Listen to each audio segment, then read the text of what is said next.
el tema persona, ojo, ojo con algunas cosas que tienen que relacionar en la etapa histórica.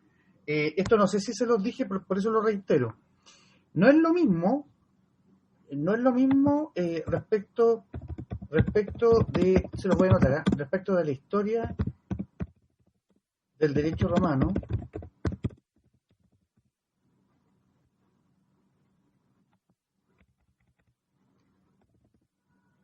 Respecto a la historia del derecho romano, no es lo mismo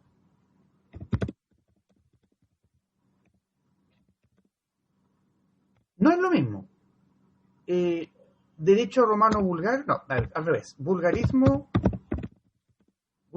del derecho romano,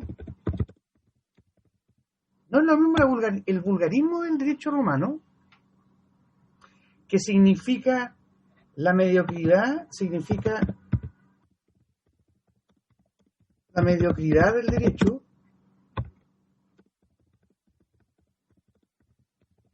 la mediocridad del derecho romano,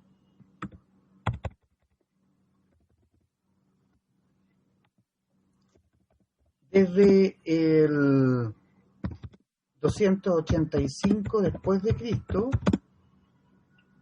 en el Bajo Imperio, desde el Bajo Imperio, o época del Bajo Imperio. Época del Bajo Imperio,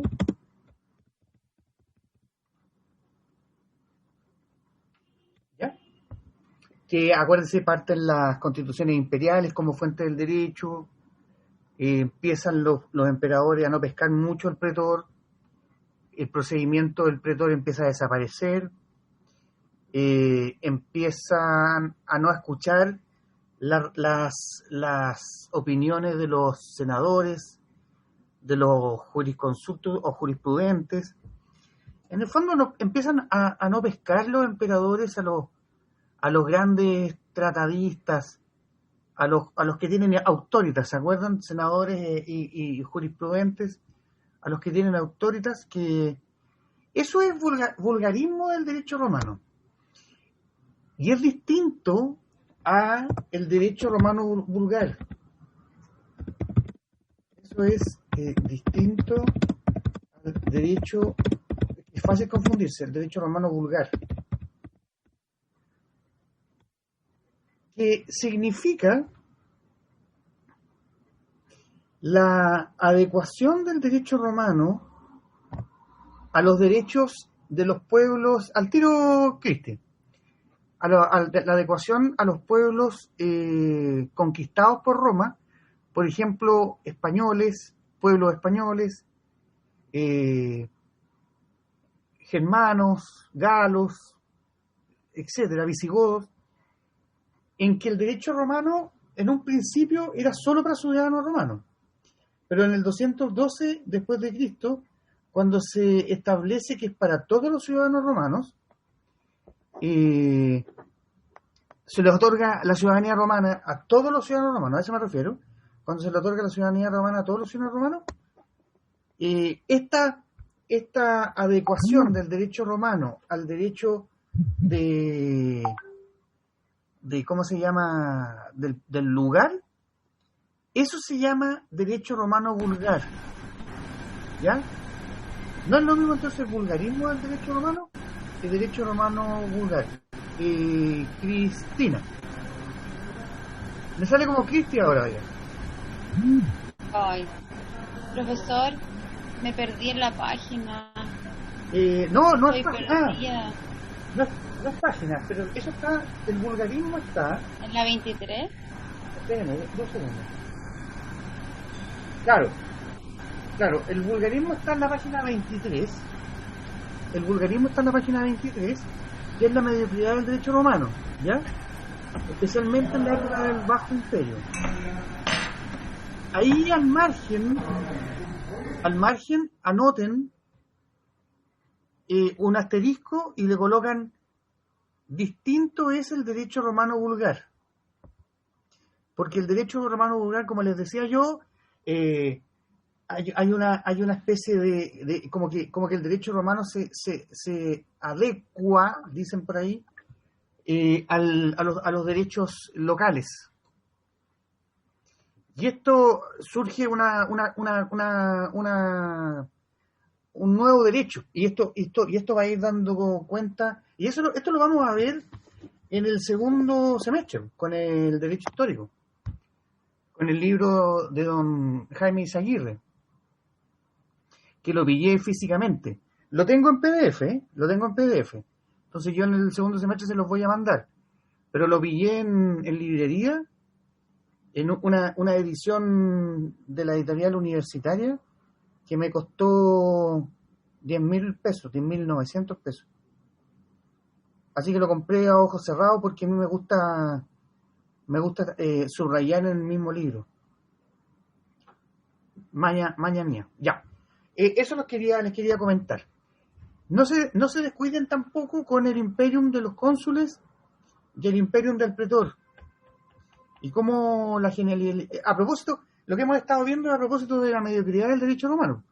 Pero antes, en la época de la República, la genialidad del pretor de visualizar cómo solucionaba el tema de los extranjeros o peregrinos llegados a Roma en grandes cantidades y que no les podía aplicar el derecho, el jus civili o el derecho civil, el derecho equitario jus civili, no se lo podía aplicar, porque para los ciudadanos romanos, si el único derecho aplicable conforme a la ley de las 12 tablas era el derecho equitario o derecho civil, o jus civili, y era aplicable a los ciudadanos romanos nomás. Entonces, claro, el juicio de las legis actionis se les aplicaba a ellos, pero si un ciudadano romano tenía problema judicial con algún extranjero, o los extranjeros tenían problemas entre ellos, ¿qué hacía el pretor? No les podía aplicar la ley de las 12 tablas porque era derecho civil reservado para los ciudadanos romanos. Entonces, el imperio judicial del pretor le daba una facultad casi como la que podría tener el Congreso, y crear un derecho, un juicio como el procedimiento formulario, y lo que se llamó jus gentium o derecho de gentes. Probablemente el nombre derecho de gentes era para aplicarlo a las gentes, entiéndase ciudadano romano o no ciudadano romano. Eso. Entonces ahora vamos a repasar personas en Roma. Personas en Roma. Fíjense en las clasificaciones, ¿ya? Fíjense en las clasificaciones que del capítulo tercero surgen. La primera clasificación que vimos era era sujetos de derecho y objetos de derecho. Sujetos de derecho, que eran las personas naturales,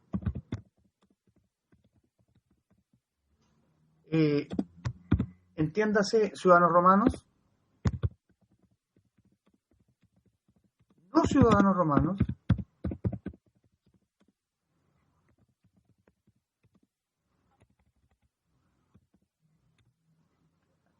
sui juris y alieni juris, libertos e ingenuos. ¿Qué otra clasificación? Personas naturales, que son los ciudadanos romanos, no ciudadanos romanos, los sui juris, los alieni juris, los libertos y los ingenuos. Y dos, los objetos de derecho, que son los esclavos.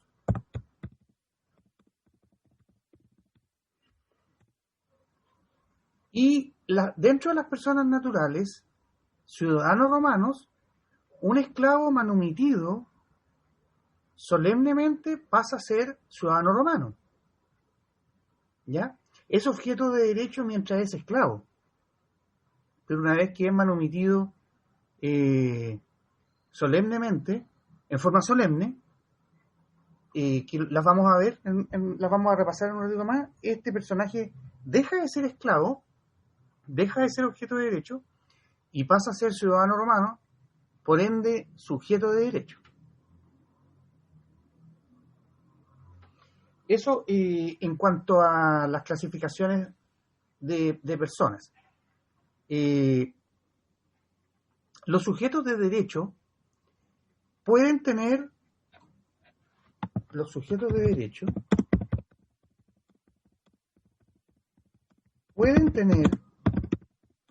capitis diminutio máxima si caen en esclavitud. Si caen en esclavitud, tienen capitis diminutio máxima. Si pasan a ser libertos o manumitidos en forma solemne o no solemne, dejan de tener capitis diminutio máxima. Los exiliados tienen capitis diminutio media, y la mujer casada con manus tiene capitis diminutio mínima. ¿Ya? Pero estos sujetos de derecho pueden no tener ninguna capitis diminutio. A ver, ¿a quién se le ocurre alguien que no tenga ninguna capitis diminutio, ni máxima, ni media, ni mínima? ¿Quién podría no tener ninguna capitis diminutio? Los esclavos, profesor. No, pues, Aníbal. Le voy a bajar un punto. Profesor, ¿los pater familia? El pater familia... Sí, el pater familia es un ejemplo que no tiene capitis diminutio. El esclavo Eribaldo tiene capitis diminutio máxima. Yo estoy preguntando por ejemplos de sujetos de derecho que no tienen capitis diminutio. El esclavo es ejemplo de objeto de derecho y ejemplo de objeto de derecho con capitis diminutio máxima. Me equivoqué, profesor. Perdonado, Eribaldo. Eso falta en este país, ¿eh? Gente que diga me equivoqué. Profe, podrían ser los cuestores, los pretores, los ediles. ¿Y por qué me mete esa clasificación? Porque son parte como del gobierno, entre comillas, no deberían tienen como... Ya, pues mayor razón para que tuvieran capitis diminutio. No, esa es una broma romana. Lo que pasa es que los cargos que usted me acaba de mencionar no son propiamente una clasificación de personas. Es una realidad, es una realidad política. Forman la magistratura. Ahora, yo sí estoy de acuerdo con usted que para tener algún cargo de ese tipo hay que ser sujeto de derecho. ¿No es cierto? Yo estoy de acuerdo con usted en eso. Las mujeres no accedían a... Pero puede ser que, por ejemplo, que un cónsul sea tomado prisionero en guerra, y ahí pasa a tener capitis diminutio máxima. Pero mientras es cónsul y mientras es una persona libre, no tiene capitis diminutio. Pero a mí me gustaría que hicieran el ejercicio con... A ver, Eribaldo. Profesor, solamente no, iba a decir que a contrario sensu, para arreglar mi error, el pater familia. Ya, lo dijeron el pater familia como un ejemplo que no tiene capitis diminutio y yo lo acepto. José Ángel, ¿qué otro ejemplo? Profesor, es la capitis diminutio es pasar de un estado a otro, ¿cierto? Que da decir, cuenta si de yo una limitante a la capacidad. Es como que yo estoy casado, paso, o sea, soltero, paso a casado, de casado paso a divorciado, ¿cierto? Entonces puede ser cualquier persona puede ser libre y que puede caer en esclavitud, como un esclavo también puede volver a ser libre, o puede ser un sui juris que puede pasar a ser alini juris, o me equivoco. Sí, está bien. Yo le precisaría la redacción en el sentido de que las personas, los sujetos de derecho, que no son esclavos, que no están exiliados, o la mujer que no está casada con manos, no tienen capitis diminutio. Por lo tanto, está bien lo que dice José Ángel, que en definitiva son todas las personas que no hayan caído, que no estén en situación de esclavitud, ya sea por nacimiento o derivada. La mujer casada que esté casada sine manus, o cualquier persona que no esté exiliada. ¿Ya? Ya. Vámonos a requisitos de existencia.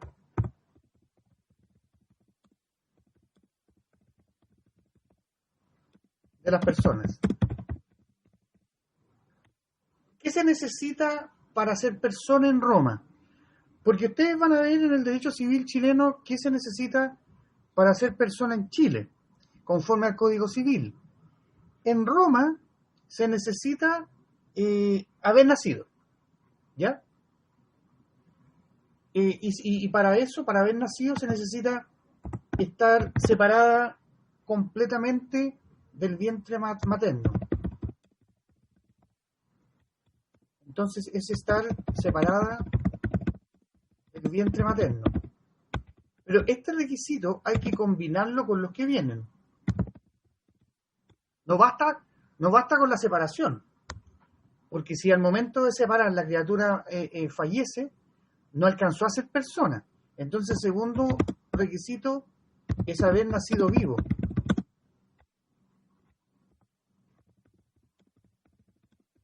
Haber nacido vivo. Y este requisito de haber nacido vivo tiene dos teorías. La vitalidad,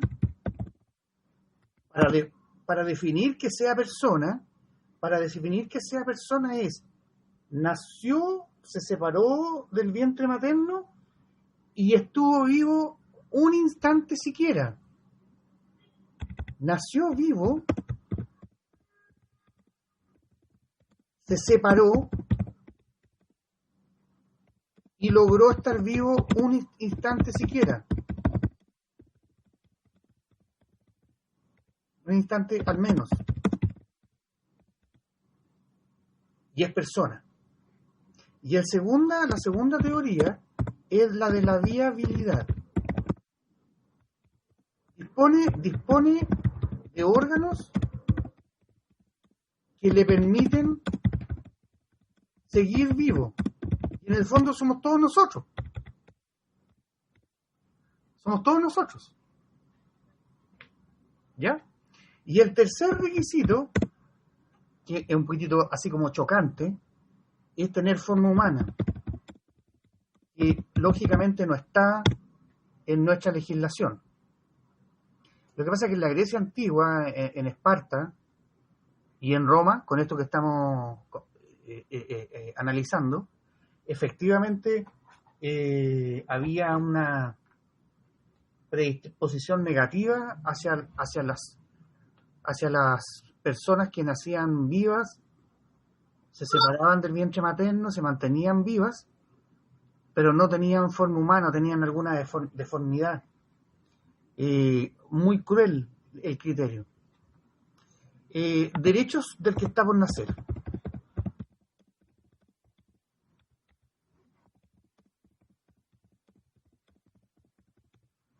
Derechos del que está por nacer. Aquí nos tenemos que ir a la presunción que permite establecer la época de la concepción. Del nacimiento se puede presumir la época de la concepción.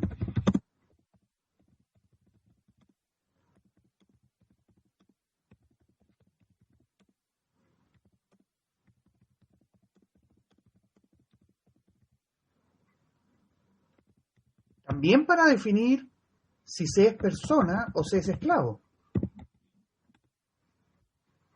Ahora, no se olviden que esta presunción es de derecho. Es una presunción de derecho. O sea, no admite prueba en contrario. No admite prueba en contrario.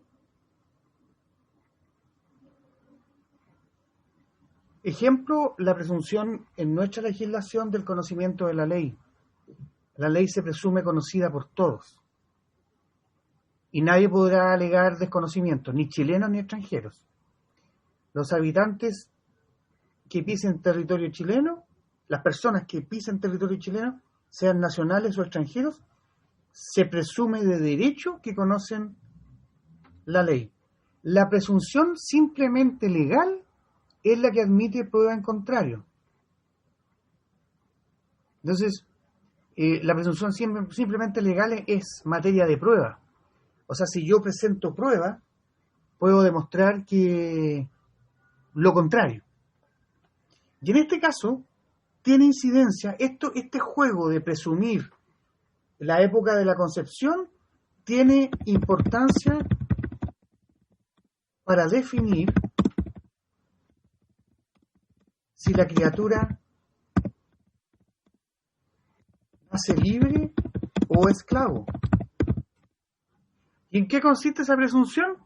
En que de la época del nacimiento, que es un hecho conocido, se presume de derecho, o sea, no admite prueba en contrario, que al día del nacimiento, lo antecede no menos de 180 días y no más de 300, para definir la época de la concepción. Por lo tanto, si dos personas libres han contraído matrimonio, y hoy día nace el primer hijo, se debe estar a la situación del padre, que como es libre, el hijo va a nacer libre. Pero ¿qué pasa si yo retrocedo hacia atrás y descubro que el padre fue esclavo? Si yo retrocedo hacia atrás 301 días y el padre era esclavo en ese día 301, significa que el hijo va a nacer libre, porque se cuenta hacia atrás 300 días. Y si el padre en el día 305 hacia atrás era esclavo, en el día 304 hacia atrás el amo lo llevó a inscribirse al censo y logró la manumisión solemne, y en el día 303 se casa, en el día 303 era libre. Entonces, el hijo nació hoy día, y yo cuento hacia atrás 300 días, y el padre va a ser libre en ese minuto. ¿Se entiende? Es importante, entonces, poder presumir la época de la concepción, y la época de la concepción va a ser entre 300 y 180 días. En el caso del que no hay matrimonio, se está la condición de la madre. Y entonces, en un principio, si la madre era esclava o fue esclava, el hijo nace esclavo. Pero después se estableció, se suavizó, y se estableció que si durante el embarazo la madre fue libre por un momento, el hijo nace libre. ¿Ya? Cuesta un poco el ejercicio mental, pero yo creo que es un buen ejemplo esto de que el padre era esclavo 304, José Ángel.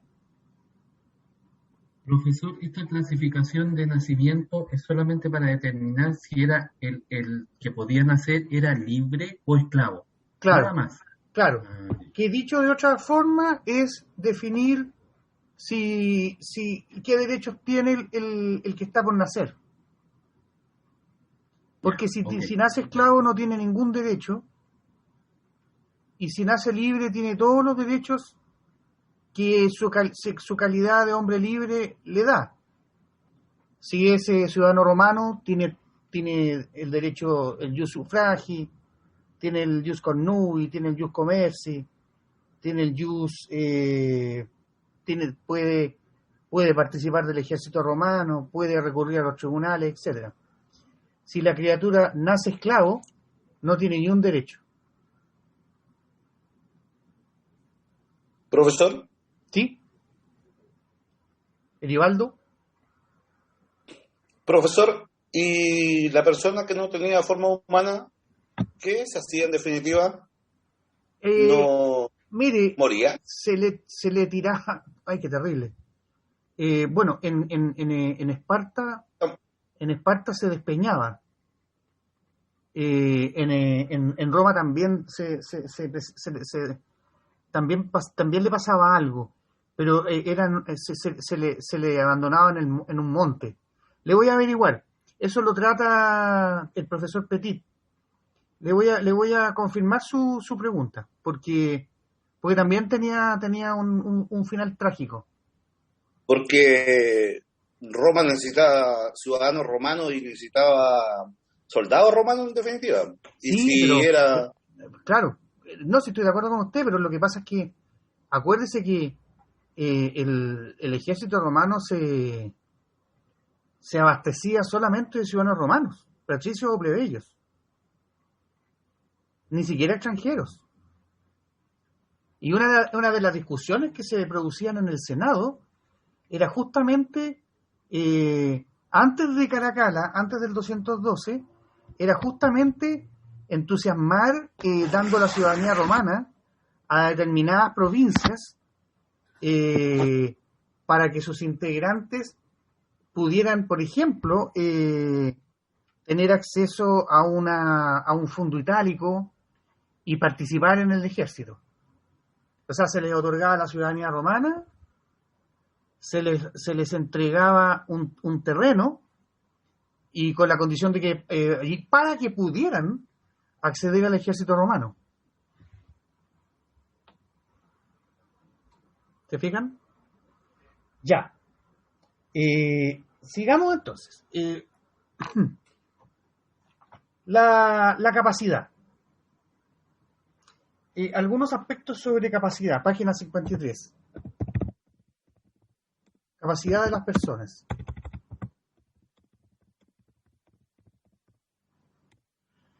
Que generaban limitaciones a la capacidad. Hemos visto, uno, la cuasi esclavitud.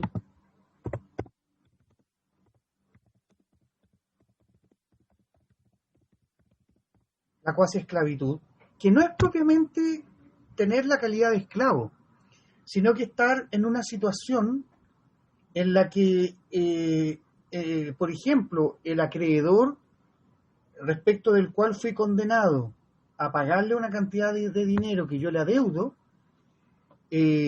conforme a la sentencia del pretor, que me condena a pagar una cantidad de dinero, si yo me niego o no la tengo, el acreedor me puede llevar a su propiedad para que trabaje hasta que pague, y eso se denomina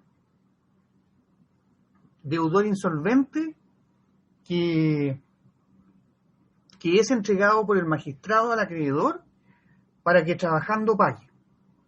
Y puede derivar en un estado de esclavitud si no trabaja o no paga, porque el acreedor tiene derecho a llevarme al mercado y venderme como esclavo. Las personas libres vendidas por el pater familia dentro de Roma. El caso del hijo.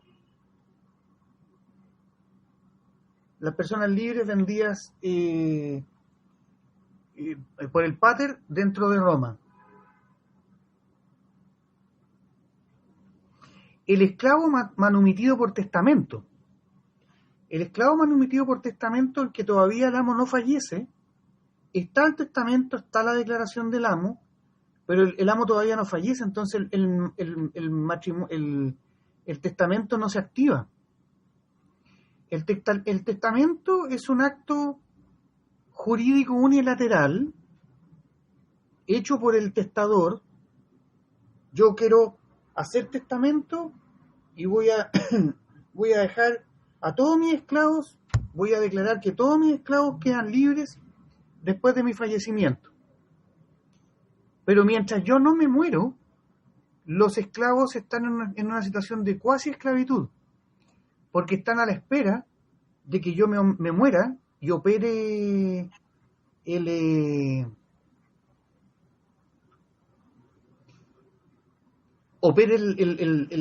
la decisión del testador de dar por libre a sus esclavos. Después, la enfermedad, la locura. Fíjense que no me había fijado yo. Enfermedad. Estoy en la página 54. La locura impedía actuar ya que carecían de voluntad. Ausencia de voluntad. Y solo lo podían hacer a través de un curador. O sea, estos personajes que representan al insano. Los castrados no podían casarse ni adoptar. No lo habíamos visto. Los castrados no podían casarse ni adoptar, por lo tanto era una limitante de capacidad. Los pródigos estaban privados de administrar sus bienes.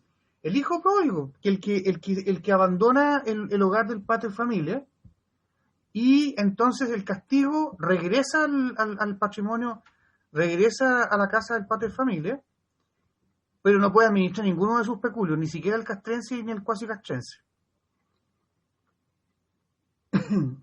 Los sordomudos y los ciegos también estaban limitados de su capacidad. En materia de sexo, las mujeres en Roma tuvieron una incapacidad perpetua.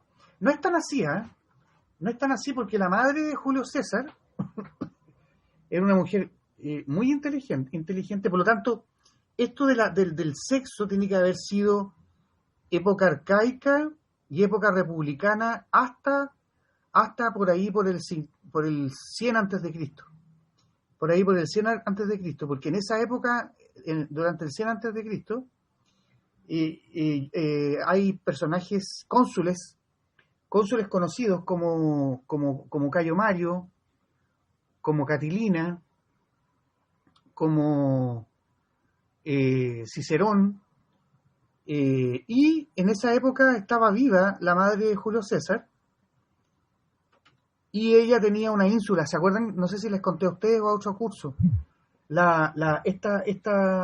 Esta mujer, Patricia Romana, era brillante y tenía ínsulas. Las ínsulas eran como departamentos de no sé cuántos pisos habrán tenido, 2 pisos.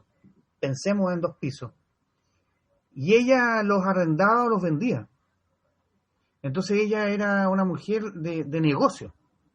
Por lo tanto, en algún minuto, lo mismo vamos a ver con el tema de la... pero no los quiero enredar. Esto que les iba a decir ahora se los voy a comentar más adelante.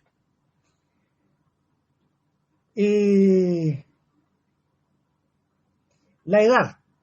De 0 a 7 años en hombres y mujeres no hay capacidad.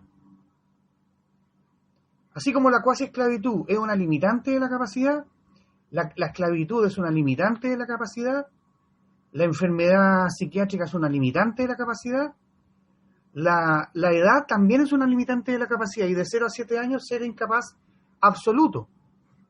De 7 a 12 en las mujeres y de 7 a 14 en los hombres se es infante mayor.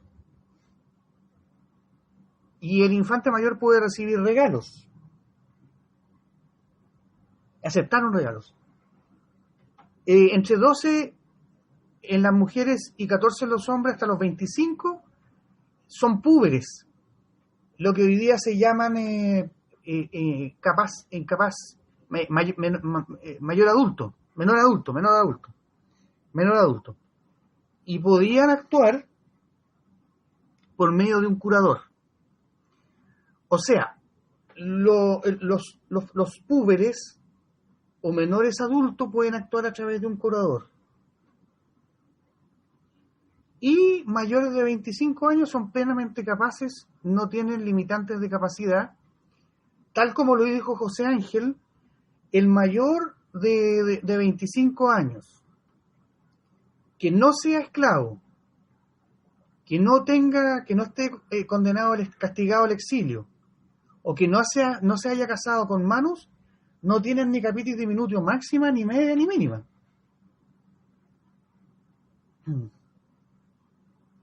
Ya. Vamos a descansar hasta las 8. Y a las 8 vamos a ver la esclavitud. La esclavitud y la ciudadanía. La ciudadanía. Y después en el tercer módulo, familia, patria, potestad y matrimonio. Ya, entonces descansen hasta las 8. Nos vemos un ratito. Estamos. Estoy grabando. Ya. Entonces, ahora vamos a ver la esclavitud. Y esto lo estamos repasando la página 54. Entonces, ¿cómo se cae en esclavitud o cómo se genera el estado de esclavitud?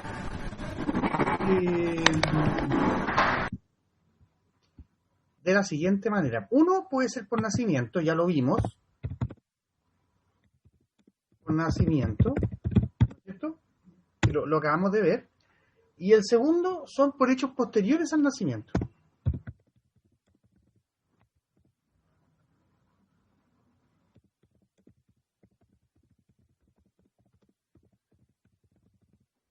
Por hechos posteriores al nacimiento, como por ejemplo la captura bélica, cautividad en guerra o captura bélica.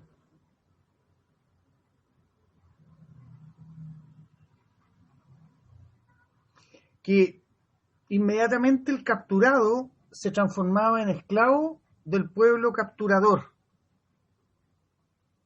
Capturado por el enemigo, se transformaba en esclavo del pueblo capturador. ¿Cuáles son las excepciones? Que nunca las precisamos mucho. El jus post limini, que la persona se logra escapar o evadirse y regresa a Roma, recupera su libertad. El jus, eso no se los había enseñado yo, ¿eh? El jus post limini.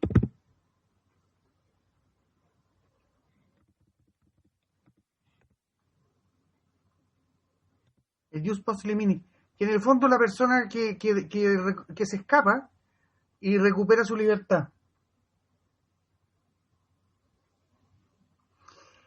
Y esto trae como consecuencia que se le considera muerto. No les voy a pedir que se aprendan la expresión en latín, la fictio legis cornealie.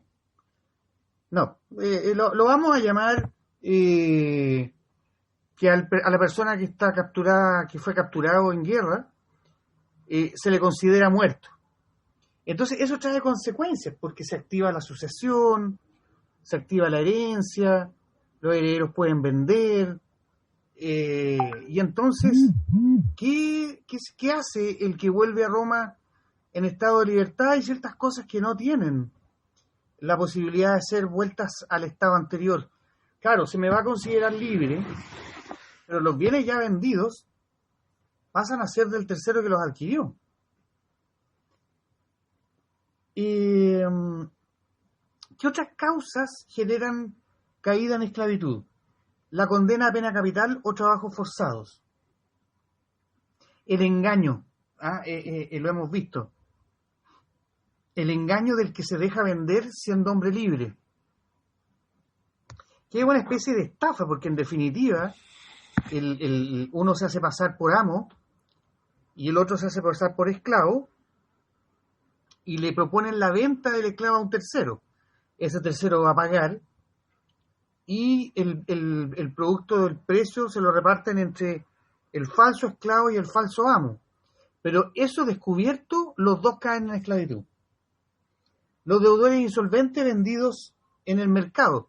Ya no es la cuasi esclavitud del que tiene que trabajar para pagar su deuda. No, es el que ya fue vendido en el mercado.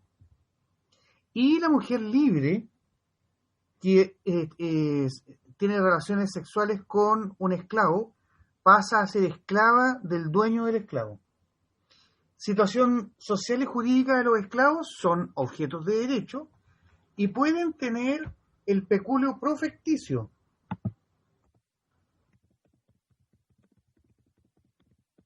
Que son bienes del amo, que continúan siendo del amo, pero se le entregan al esclavo para que los trabaje.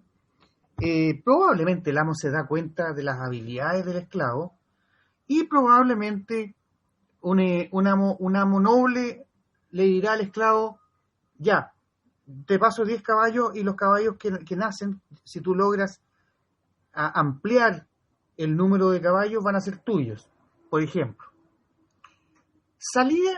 Formas de salir de la esclavitud.